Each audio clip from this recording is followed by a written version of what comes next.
Okay, so good evening, everyone. My name is Chandan Kumar Gupta. I am a Prime Minister Research Fellow in Department of Mathematics, IIT Patna. I am your NPTEL TA for the course Introduction to Probability Theory and Statistics. This course is offered by Professor S. Dharmaraja. He is a professor in IIT Delhi. So, in this week, in this course, we have discussed from the last 11 weeks. Okay. And we have covered different topics related to the probability theory. And from ninth week onward, we have discussed about statistics, introduction to statistics, in which we discussed about like descriptive statistics, sampling distribution, that is TF and chi-square distribution, and then the point and interval estimation techniques. And in the previous classes, that is in the 11th week, we discussed about testing of hypothesis. Okay. So in testing of hypothesis, we define type 1 error, type 2 error, critical reasons, how to test for the means, how to test for the difference between the means of two population, how to test for the variances. Okay. What what we do when variance is known and we are testing about the population mean. We these all can be discussed in the 11th week, that is in the previous classes. Today this is the extra session actually. Okay, this is a 1 hour extra session, and in this extra session we have discussed about the testing of hypothesis, some parts related to the testing of hypothesis. So,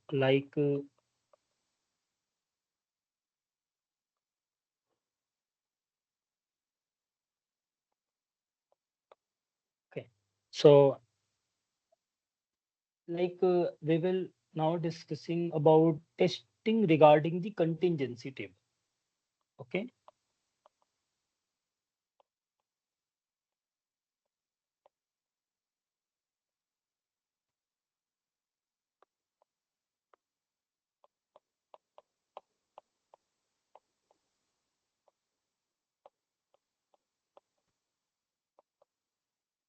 okay. So contingency table, that means we have table. Okay, and we need to perform the testing to draw some inference, or we need to test whether the hypothesis that that we will define is either rejected or failed to be rejected. Okay, so like contingency table provides an easy method to determine the dependencies between the two variables. Okay, so let me write contingency table provides an easy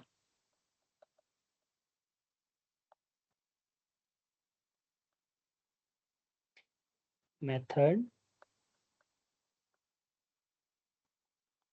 to determine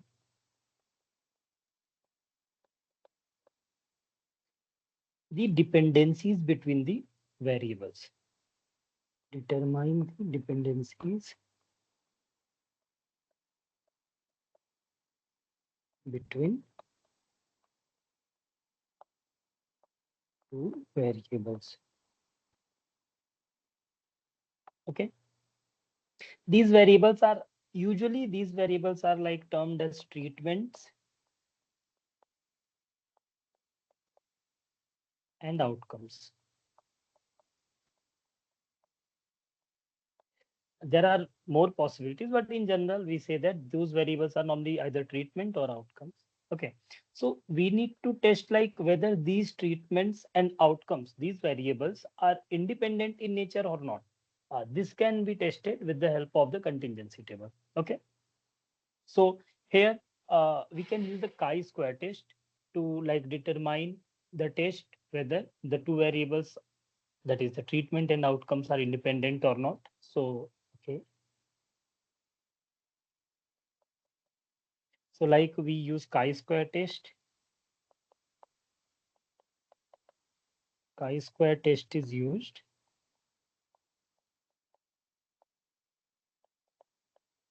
to determine the dependencies or independencies. Okay.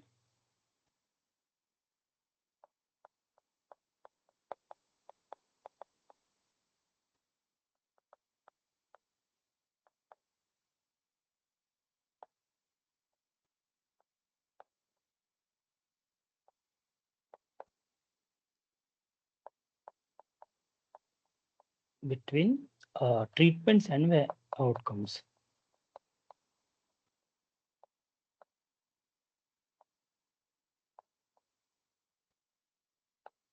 Okay. So like we can like define the or construct the hypothesis. Okay. So like the first we can construct the hypothesis,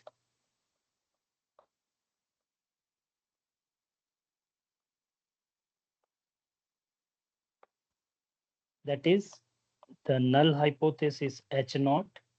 This can be constructed like the variables are independent. Okay.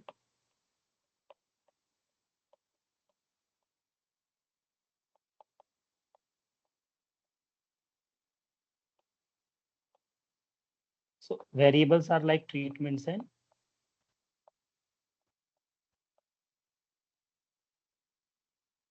outcomes. Okay, these are independent. And the alternate hypothesis is like the variables are dependent.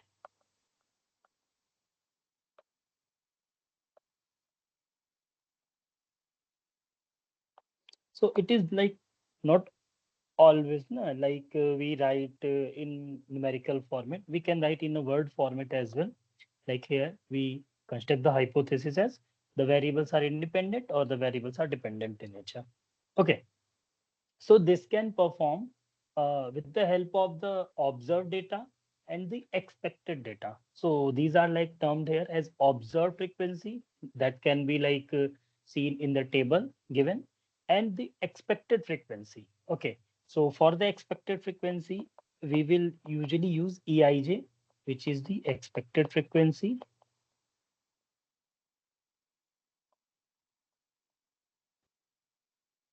in ith row and jth column.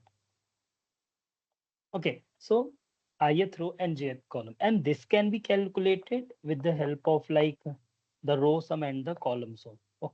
Okay, the row sum or the row total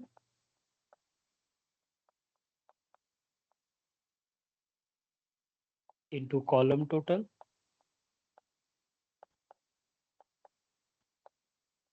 and this is divided by the total sample size.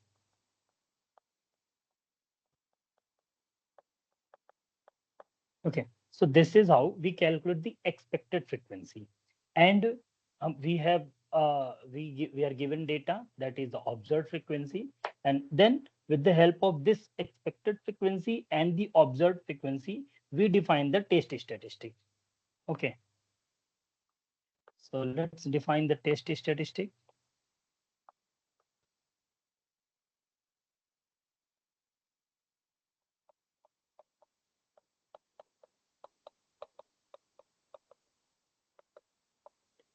So test statistics here is like d square. Okay, usually we denote it by d square.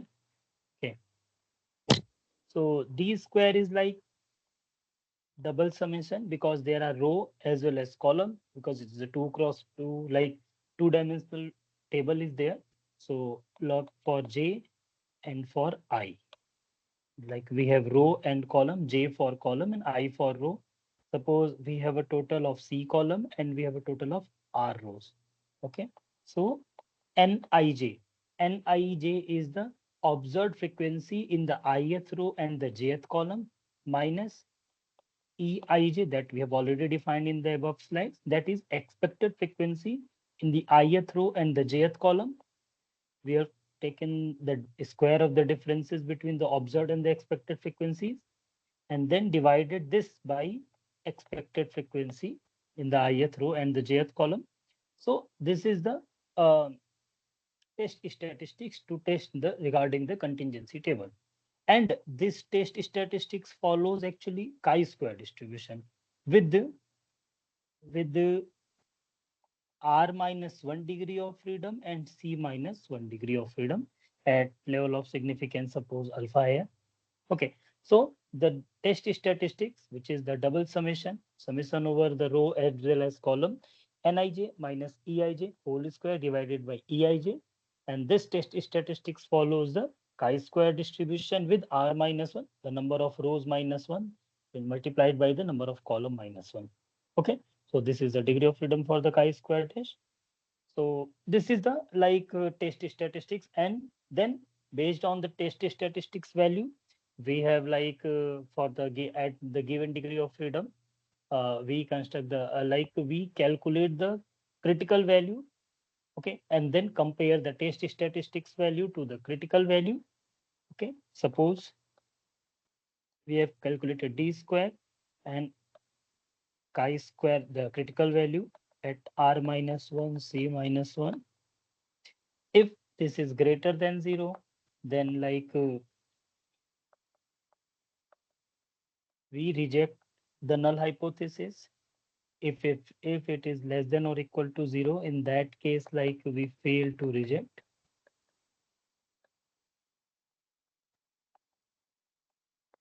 reject the null hypothesis. Okay, so this is how we perform the testing regarding the contingency table. So let's have an example to understand how it will work. Okay,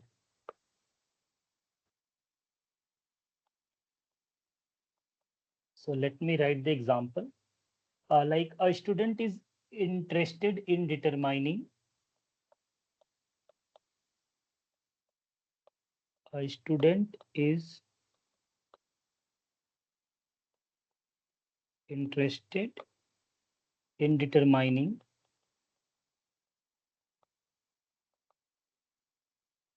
whether there is a relationship between whether there is a relationship between gender and the major courses, between gender and the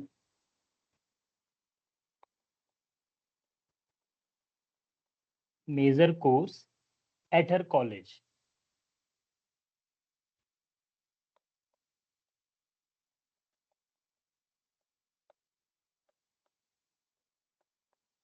Okay, like she wants to determine whether there is a relationship between the gender and the major course at her college or not. Okay, so for that purpose, she randomly sampled some boys and girls, like she randomly sampled some boys and girls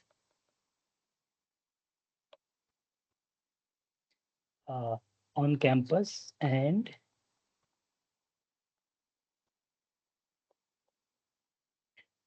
asked them if their major course was, and asked them if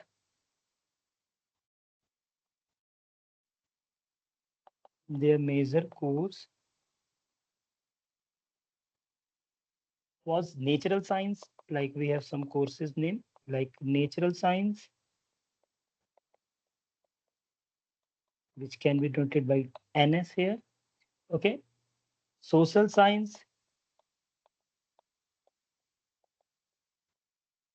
which is SS, or humanities,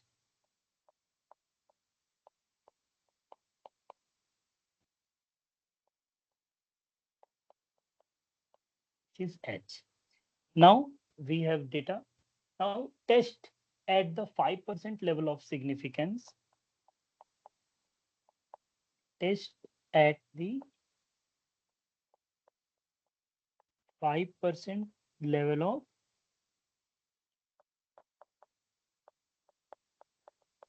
significance if there is a relationship between, if there is a relationship between the gender and the major course at college, between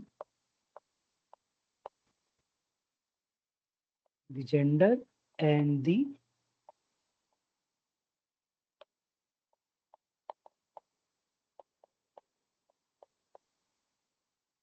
major course. Okay, so we need to test, and we have already given the data.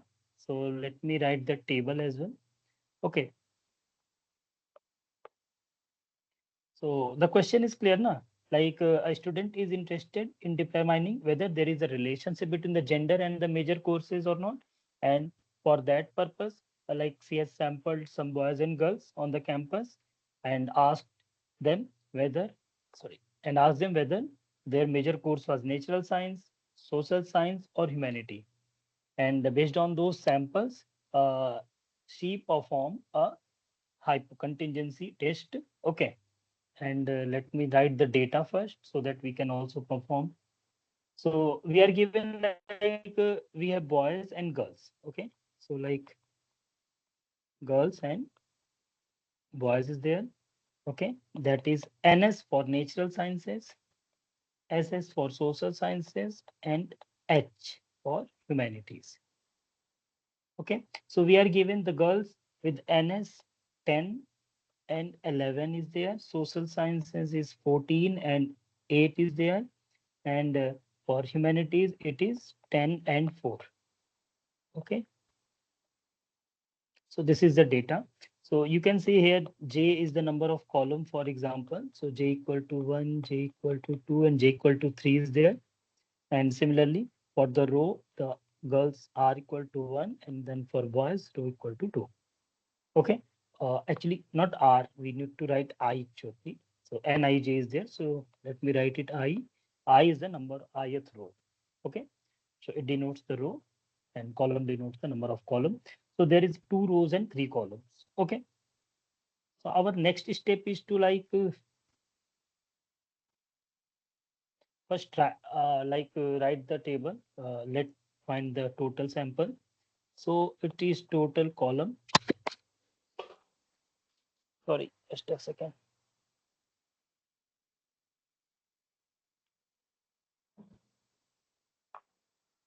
Okay, so let's write the summation here. So it is like 34, the first row. The first row sum is 34, and the second row sum is like 23. So there is 57. So we can write the column as well. The sum of the column is 21. For the column second, it's 22, and then the 14. So we have observed data. Okay. Now our next aim is to calculate the expected frequency. So like, okay, let me write here. Like for expected frequency,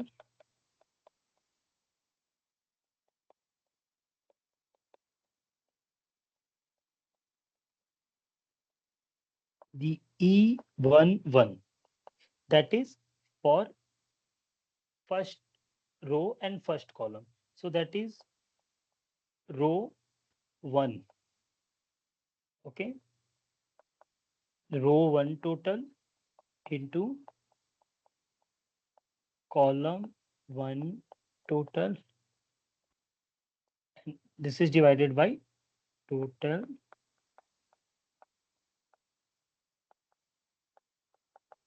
sample size. Okay, so row 1 total is like 34. If you can see, the row 1 total is 34. Okay, and the column 1 total is 21. Okay, so that means what? That means E11 equal to 34 row 1 total into column 1 total is 21 divided by the total sample size, that is 57. And once you solve this, you will find it is 12.526. Okay. Similarly, we can like write E12, that is expected frequency in row 1 and column 2. Okay. So again, the sum row 1 sum is 34, but the column 2, this time the column 2 is there. So column 2 is like 22, if you can see. Okay. So that means what? 34 into 22 and again divided by 57, it comes out to be like 13.1, 2, and 3. Okay. And in a similar manner, like we can calculate E13, row 1, column 3, and 34 row sum into column sum. Third column sum is actually 14. Okay. So it's 14 and divided by 57. And once simplifying, we will get 8.35. Okay. Similarly, for the row 2, we can calculate E21. E21 is there like the row sum. Second row sum is 23 multiplied by column 1, 21, 57, and it is 8.474. Similarly, E22, that is second row, second column. This is 23 into 22 divided by 57, and it gives like 8.877. And the last one is second row and third column. So it is 23 into 14 divided by 57. And after simplifying, we will get 5.649. So we have like expected frequency corresponding to the observed frequency for all rows and columns. Okay. Okay. Now the next step is to construct the hypothesis, what we are like going to test. So like the hypothesis is like the null hypothesis, like the gender variable, okay, and the major course name. Okay, these are independent in nature or not. So we need to like can write the variables like gender and course major.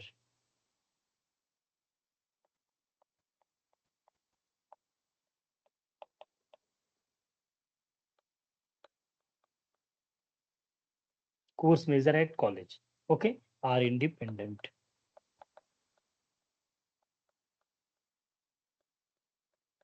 Okay, so if this is our null hypothesis, then the alternative hypothesis is like the variables gender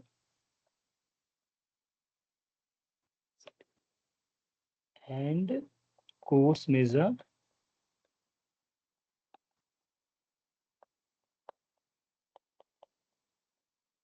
at college are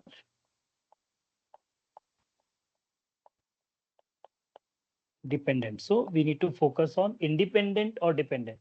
And gender and course measure are either independent or dependent. So we need to test this with the help of the given information. So here from the table, we can see we have 2 rows and 3 columns is there. So the value of R is 2 and C is 3. Okay, so let's write what we are given. We have like R equals to 2, C equals to 3. So we have the degree of freedom, which is R minus 1, sorry,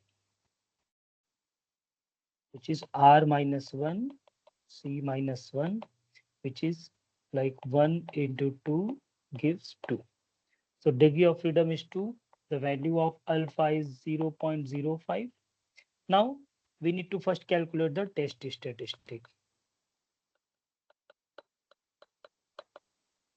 Okay, so the test statistics T naught square, that's summation I from 1 to 2 because there is only 2 rows, and j the number of column from 1 to 3, nij minus Eij whole square divided by Eij.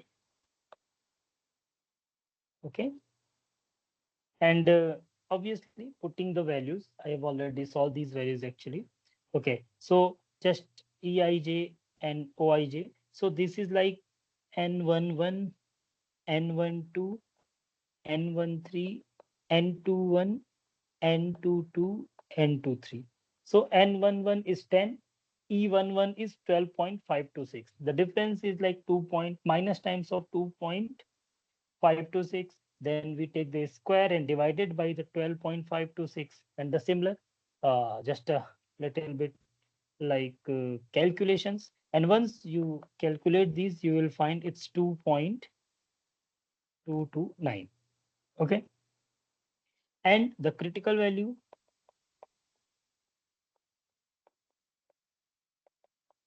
and the critical value for chi-square test at 2 degree of freedom at 0.05 level of significance is like 5.99.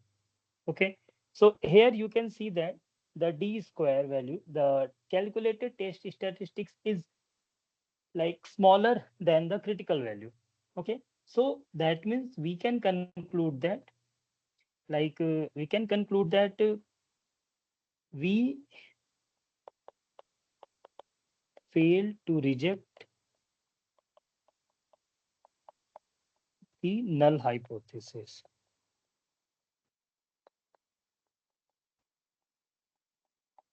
Okay,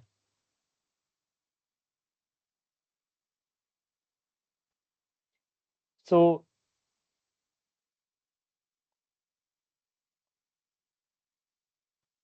our like calculation, based on our calculation, we conclude that we are not we fail to reject the null hypothesis because there is no such information to reject the null hypothesis. So that means what? That means like the variables are independent in nature. That means we can't say about whether the girls prefer a particular subject or a boys prefer a particular subject on the basis of this sample data only. Okay, since it is a sample values, it depends on the sample.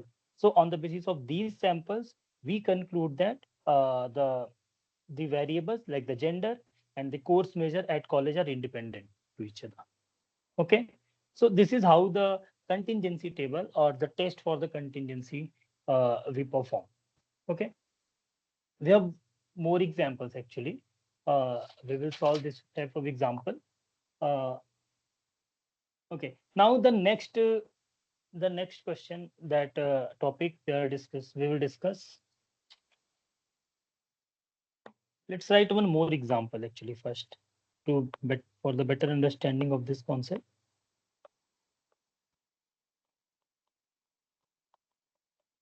So the association, we need to check the association between the smokers and the exercise the time they have exercised. Okay, like they're regular exerciser or no exercise, they don't do exercise. Okay, so our question is like association, to test the association between the smoking and exercise.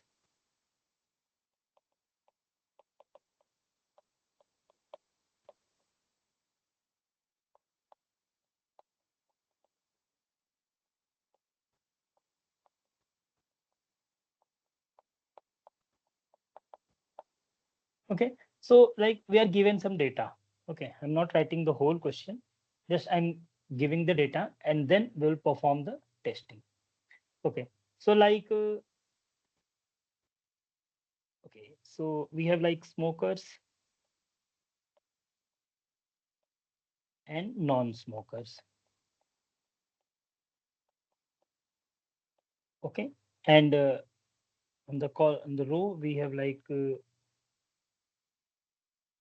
the person who perform the regular exercise, and there are other type of people who don't do any kind of exercise. Okay, so here it is actually 2 cross 2, you can see. So the data are like this: regular exercise and smoker is 25, regular exercise and non-smoker is 55. Okay, so the total person who regularly exercise is 80. Similarly, no exercise but smokers are 30, and no exercise and non-smokers. Okay, these are 10. So that gives out to be 40 as a sum, and the total number of people in the study involved, okay, is 120.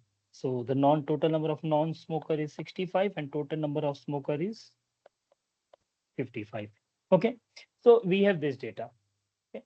Now we need to test whether there any association between the smoking habit and the exercise habit or not. So let's perform the test. So our first step is to define the hypothesis. So the null hypothesis like uh, no association between smoking and exercise. That means there is no association. That is smoking and exercise are independent. Okay, these two habits are independent. So that means there is no association. So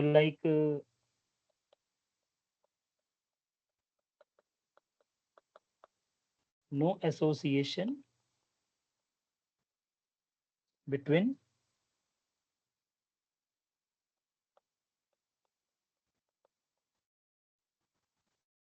smoking and exercise. Okay, and the corresponding the alternative hypothesis is there is an association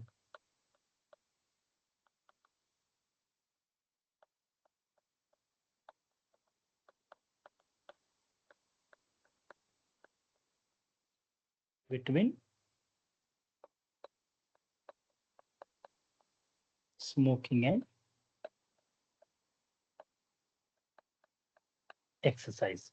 Okay, so we have constructed the hypothesis. The next step is to calculate the expected frequency. Okay, so since we have a n, the value of n or the total sample size is 120. So the expected frequency for the row 1 and column 1 is again the row sum, first column sum and first row sum. So first row sum is 80 and first column sum is 55 is there. So 80 multiplied by 55 divided by 120, it gives actually 36.67.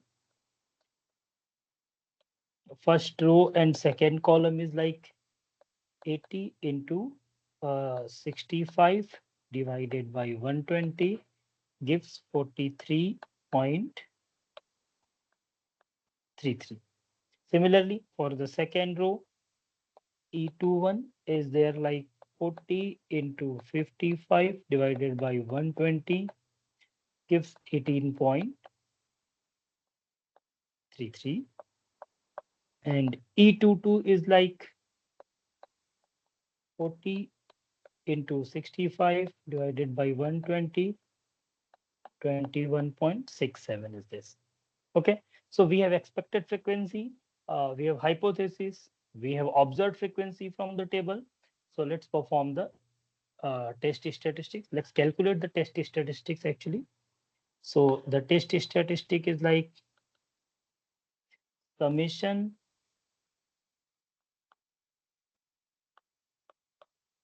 okay, it's Nij minus Eij whole square Eij. Okay, so just putting the values it is 25 minus 36.67. Okay, so it's 25 minus 36.67 whole square divided by 36.67 actually. Again, we need to check the next is 55 is there. Okay, so 55, so it's 55 minus 43.33 whole square divided by 43.33. And similarly, you can write the next two. Okay, And once we can write, we will find like 136.11 divided by 36.67 plus the next difference is also 136.11 divided by 43.33.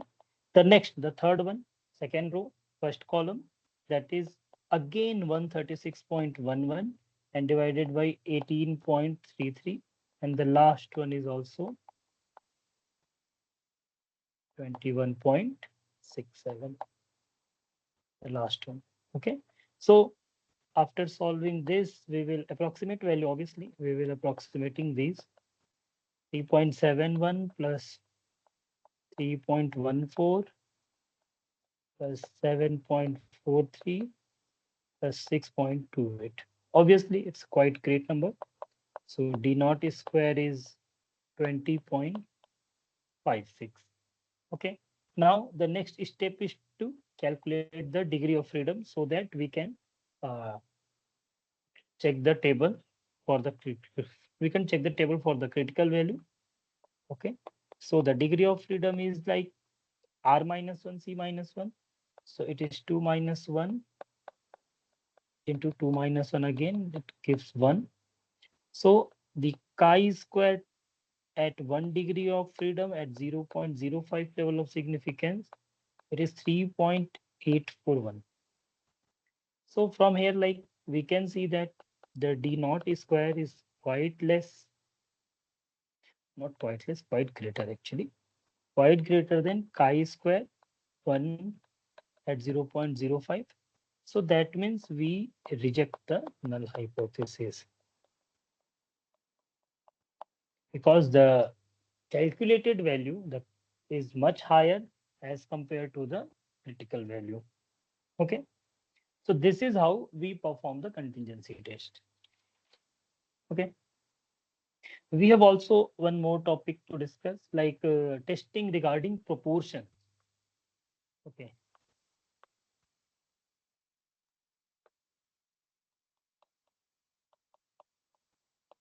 Testing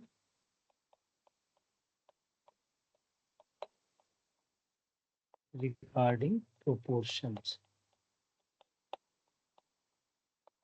So there are either single proportion or double proportion. So like where we use the proportion test. Okay. So like for example, if a candidate competing in an election is interested in knowing whether what proportion of the voters will vote in favor of him or her in the upcoming election. Okay. So here he used the past data, and on the basis of those past data, okay, he perform a test and like he may draw a inference whether what amount or what proportion of vote will casted in his or her favor. Okay. So for this, we shall consider like for the proportion test, we shall consider the problem of hypothesis testing, that the probability of success in a random experiment whose distribution is binomially distributed. Okay. So here the proportion will follow the binomial distribution. Okay. And the hypothesis will be like this. Na? We need to test the proportion. So the null hypothesis will be like the proportion value at a certain point is like p equal to p naught. P naught is any arbitrary value, lie within 0 to 1, obviously. And against the alternate hypothesis is p is either greater than p naught, p is either less than p naught, or p is not equal to p naught. Okay. So there are either one tailed or two tailed test. Okay. So this is the testing of proportion. So let's define the test statistics here actually. Like we also know that like we have already discussed, suppose if the p naught value is not known, okay, the proportion value is not known, then in that case we use the estimated value with the help of the sample data. Okay, that's simple. Now also for the large n, let me write it as a remark actually.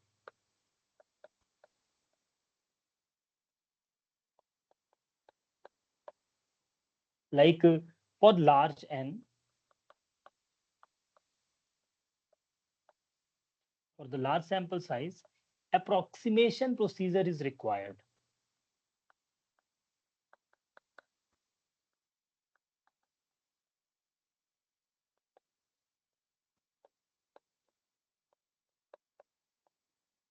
Okay, since we assume that if this perform the binomial distribution, and in binomial distribution, if the probability of success, that is the p value, tends to 0 or p tends to 1, that means the probability of success converges to the extreme points. Okay, so in that scenario, like this distribution follows Poisson distribution that we have already discussed in the like week 3, actually, if you people may recognize remember. So okay, we have discussed about the discrete distribution in week 3. So there we have discussed like the convergence of one distribution in other. So when the value of p is quite small or quite large, then in that case the binomial distribution converges to a Poisson distribution.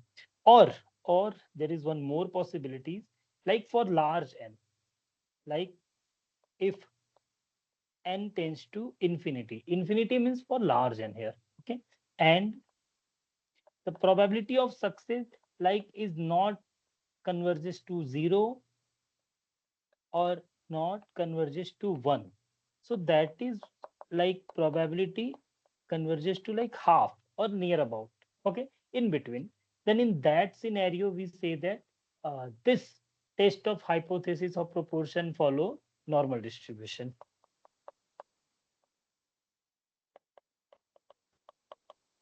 Okay. So when we are only discuss about p and it converges either 0 or 1, it is a Poisson distribution is there. And when n is a large number and p is like an significant near to the half, then it is a normal distribution. Okay. Now the test statistics is defined in such a way.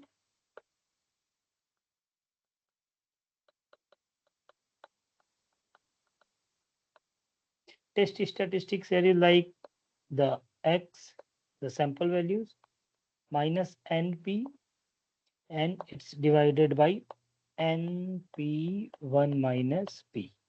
And this follows, actually we have standardized, if you can see, we have like assumed that x follows binomial distribution. Okay, then we differentiate, sorry, not differentiate, we take a difference, the deviation from the mean, and divided by the standard deviation. Okay, so it approximately follows normal distribution, that is standard normal distribution, or we can say that normal distribution with mean 0 and variance 1.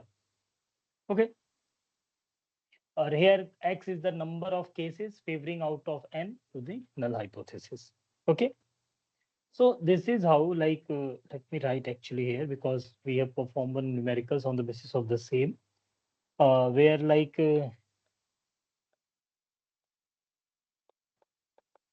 x is, sorry, where x is the number of cases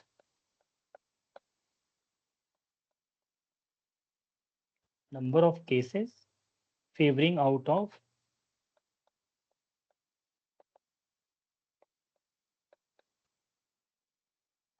n, the null hypothesis.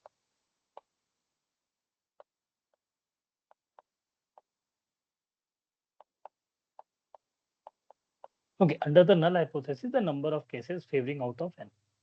Okay, so like, okay, let's solve one question actually on the same topic. So the question is, a person complains that, let me write the question.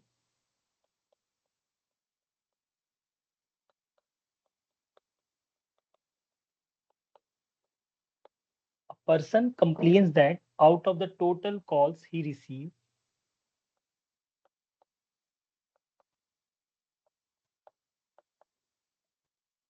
out of the total calls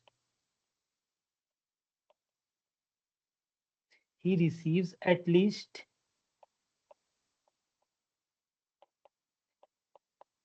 at least 45% of the calls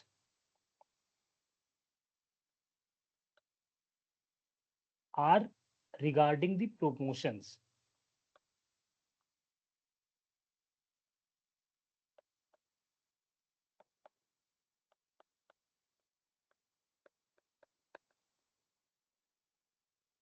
of some products. Promotion of some products. Okay. Now to check this claim,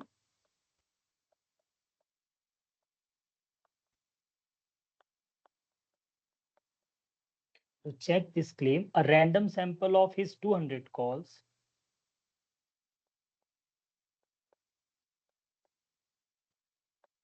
sample of his 200 calls. A random sample of his 200 calls was selected from his call history.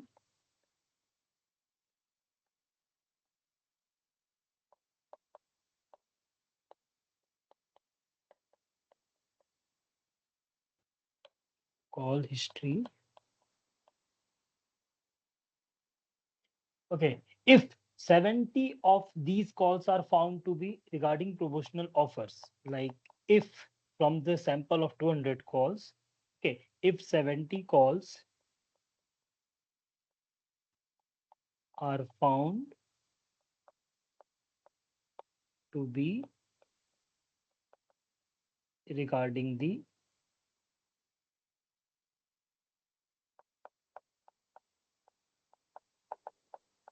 promotional offers,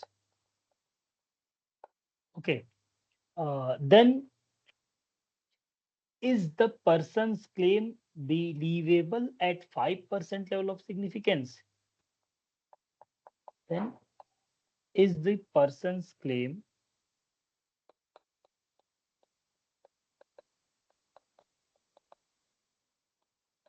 believable at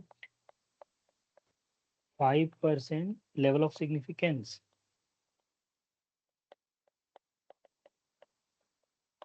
Okay, so we are given like he complained that 45% of the calls he received is related to the promotion calls. Okay, and then out of a sample of 200 calls was selected, and out of them 70 calls are found to be related to the promotion or promotional offers. Okay, so we need to test whether this person's claim is true or not. Okay, so okay, let's start. So see here, like we need to first construct the hypothesis. Here, the null hypothesis is like he claimed that 45% of the calls are related to the promotional calls. So that means we at least actually he here that at least 45%. If you can see, he claimed at least 45. So that means here the null hypothesis is like P is greater than or equal to 0.45 against. So if at least this, so that means what? This means P is less than 2.45. Okay. So we have constructed the null hypothesis. Now the next is the test statistics. The test statistics is Z here. So this is, if you can see, this is X minus NP under root NP1 minus P. Okay. So X is the number of cases favoring out of the N. And here the number of cases favoring is 70, if you can see. Okay.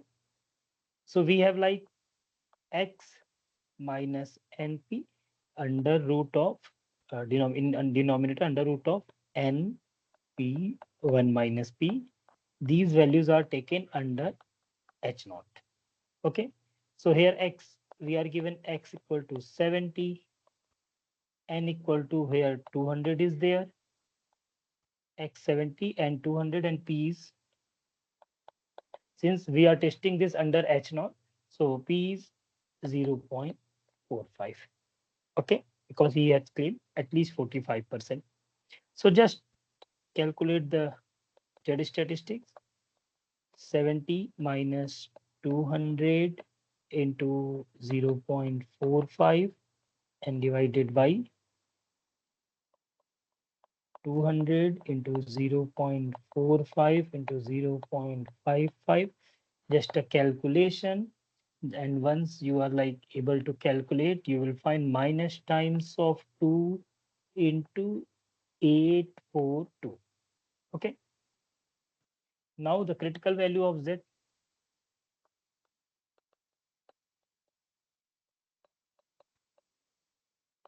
Now the critical value. So the critical value of Z at 5% level of significance is 1.96. So yes, you can like draw because we are testing. So if like this is plus 1.96 and this is minus 1.96, and the value, the theoretical value is like minus 2.842. So obviously this lie here somewhere. Okay, which is in the critical region actually. This is actually critical region. Okay, so this is the critical region, and critical region is also termed as region of rejection. Okay, that means this value lie in the region of rejection. So we conclude that we reject the H naught.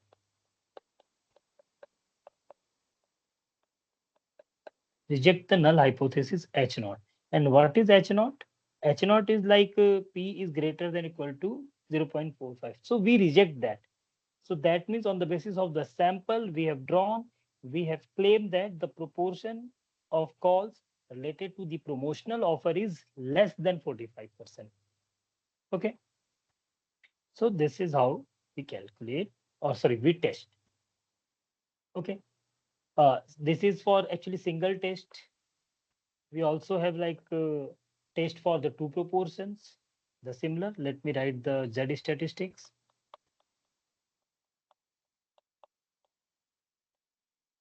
Test for two population proportions.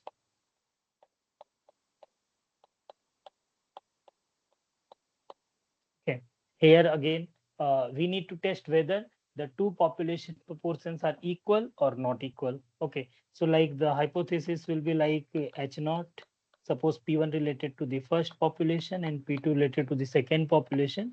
Then the hypothesis will be like P1 equal to P2, or the alternate hypothesis will be like P1 is less than P2, or we can write it P1 is greater than P2, or we can write it like P1 is not equal to P2. The first and second hypothesis, like the alternate hypothesis, the first and second alternate hypothesis is like one-tailed hypothesis, and the last one is the two-tailed. Okay. So in this case, like let's define the Z statistics. Suppose we take the independent sample of size n1 and n2, like in this case, independent sample of size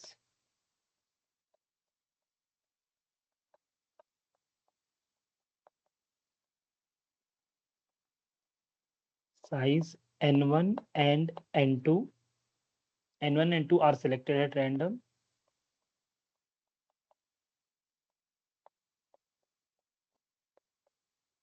Selected at random from two binomially distributed population.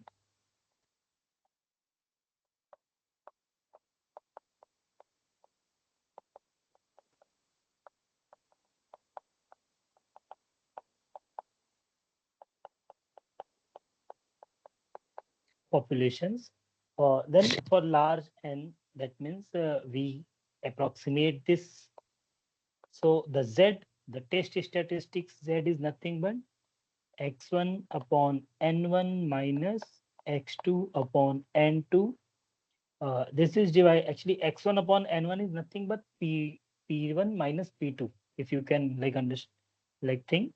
So this is p1 minus p, it's 1 by n, 1 minus, sorry, plus is there actually, 1 by n1 minus 1 by n plus 1 by n2. Okay, these are performed like under H naught. Always remember we are testing under H naught. Okay, and here P1 equal to P2 equal to P. Here like here actually P1 equal to P2 under H naught P1 equal to P2, and we say that it's the value is P. Okay, so this is the test statistic for testing of two proportions. Okay, and yes, when P is not given, there is one remark.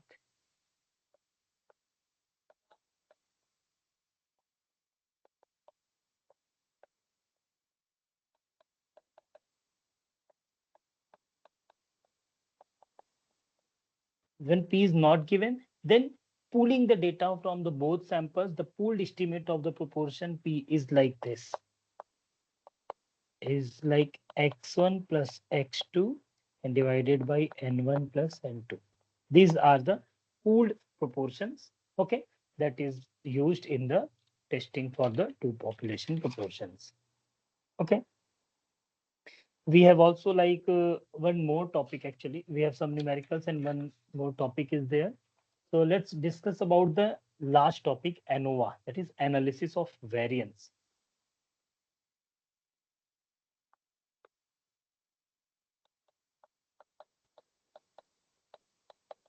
Analysis of variance. Okay, this is also called ANOVA. So ANOVA, what is ANOVA actually? So let's start with the structure with an example, and there will be then we will define like what is ANOVA or analysis of variance. Okay, so like suppose for an example, an institute is planning to purchase one of the four different tutorial packages designed to teach a particular programming language. Okay, so there is a programming language, and that programming language uh, like uh, can be taught in four different ways with the help of four different tutorial packages actually. Okay, but some faculties like from the college claim that these tutorial packages are basically indifferent in the sense that one chosen will have a little impact or little effect on the final competence of the students. That means it will not much impactful for the student. Okay, so this is the claim of some of the faculties from the college.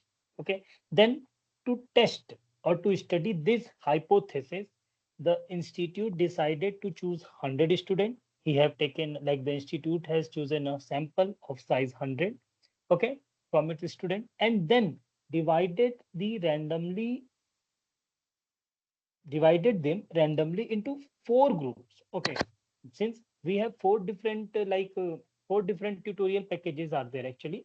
So we have divided the a student of 100 in strength into four groups. Okay, the having equal number of students is there. Okay, so 25 for the tutorial package 1, 25 students in tutorial package 2. So there are four groups having 25 students in it.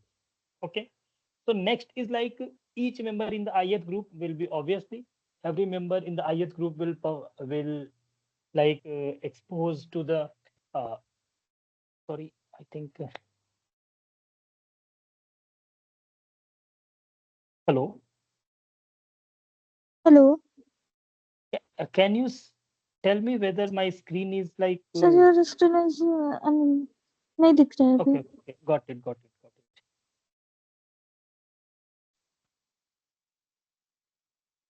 Is it like shared na now? Yes sir. Is it like visible to you? Okay, so I'm talking about the analysis of variance, that is ANOVA. Okay, so we have considered a sample of 100 students. We divide the 100 student into four groups of each having size 25. Okay, then once the semester is over, then we have taken examination. Okay, and our like what we are going to test, we want to analyze the result of the exams to determine whether the tutorial packages are really indifferent or not. Okay, so in this scenario we perform the analysis of variance. Okay, so here the word variance is there. Okay, But in analysis of variance, we mainly analyze variances of observed samples. Okay. And then conclude about the population means. Okay. We analyze the variances, but then conclude about the population means. So that is ANOVA is a testing for the different population means. Okay. Not for the variances. Okay. It is to test for the population mean by analyzing the variances under each groups. Okay. So let's start. Let me write the definition actually first. What is ANOVA? So ANOVA is a technique to test. ANOVA is a technique to test a hypothesis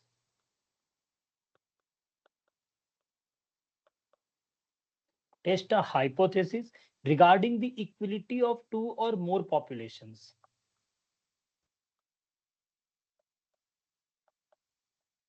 Regarding the equality of two or more populations or populations or called treatments.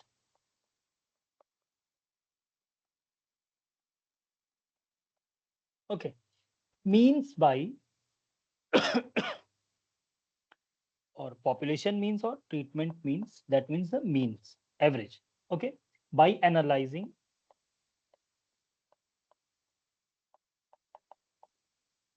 the variances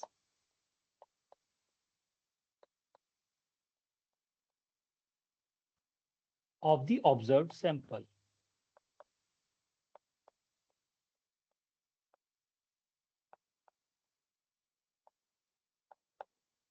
Okay, so from the observed samples, we analyze those variances under the different groups, and with the help of those groups, we can claim about we can like test whether the population about the population means. Okay, or it allows to determine whether the difference between the samples are simply due to random errors. Okay, let me write this also.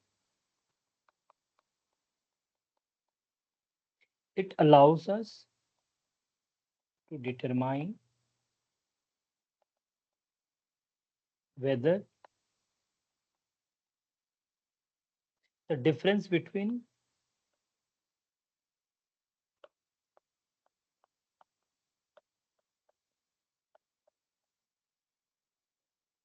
the samples are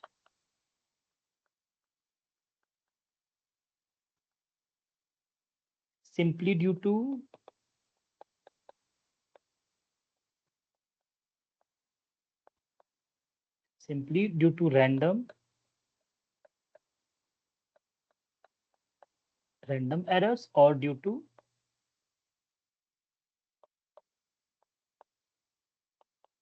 systematic treatment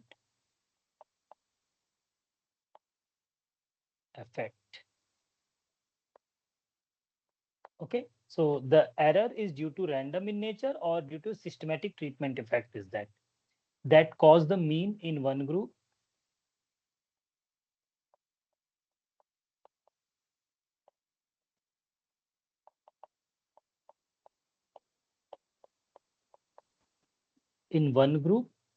to differ from the means in another case.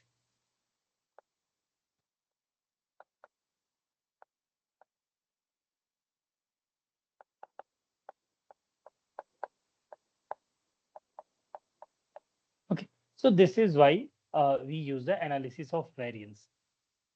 Okay, so that means what? We analyze the variance of observed samples to conclude about the population means. Okay, let me write this as well. So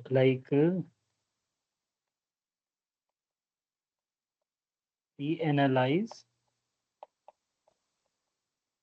variances of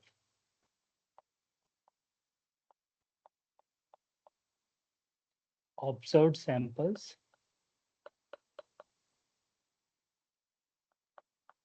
to conclude about the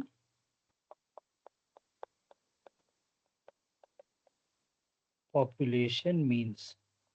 Okay, so this is the condition when we use the analysis of variance. So variance is there in the name that like uh, it analyze the variance under different groups and then conclude about the mean, about the population mean, not about the population variance. Okay, so okay, up to this point, is there any problem or is there any question to anyone? No, sir. Okay, if not, then I think we should stop here. The rest of the things we will discuss in the next or further classes. Okay, so in case anyone have any problem, okay, related to any questions or any topics, then they can ask. Okay, they can either mail me or contact me via LinkedIn. I have already shared the credentials, like these are my LinkedIn profile, my YouTube channel is there. From there you can find all the recorded lectures, and from there on you will find the my drive, the link from of the drive, Google Drive. From there you can download this script as well. Okay, so if there is any doubts, any questions, or anything you people want to discuss up to this point, you are all welcome. Okay, or if there is no question, let's stop here. Okay, so is it there any question or should I stop the recording?